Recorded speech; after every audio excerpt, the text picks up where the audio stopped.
Ida B, Chapter 13. Things happened pretty fast after that. Sunday night, I got my clothes ready for the next morning. Black jeans, black t-shirt, black socks.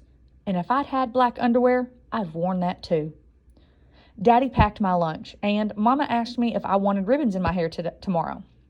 No, thank you, I said without even looking at her, because I would not dress myself up just so I could be dropped head first into the sacrificial pit of never-ending agony. But I didn't say that part. I went to bed, and after a couple of minutes, Mama knocked on my door and asked, "Can I come in?" "Okay," I told her. She sat down on the edge of my bed and just looked at me for a while, but I stared at the ceiling like I was seeing something of the most supreme importance up there. She leaned over, put her hand on my head, and started running her fingers down my hair. I decided I was not going to enjoy that particular feeling at that particular time. My heart distracted me by reminding me over and over again. She broke her promise. She agreed with Daddy. They're sending you back. And that did the trick. Pretty soon, I felt a plunk, plunk, plunk on my pajama top, and there was a wet spot in the middle of my chest. I looked at Mama, and she had big tears rolling down her cheeks and onto me.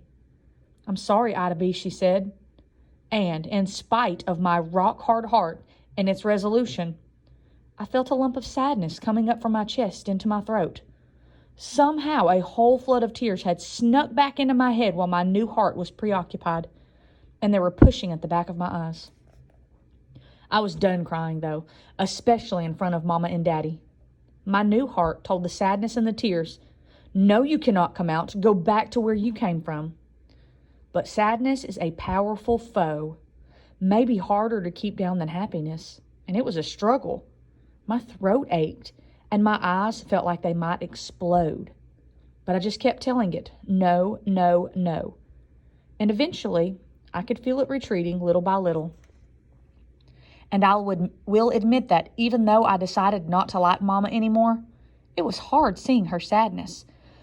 A part of me wanted to help it, but I knew if I said anything or touched her or moved just a bit, all the sadness in me would take that opportunity to rise right back up again and pour out, and there'd be no stopping it.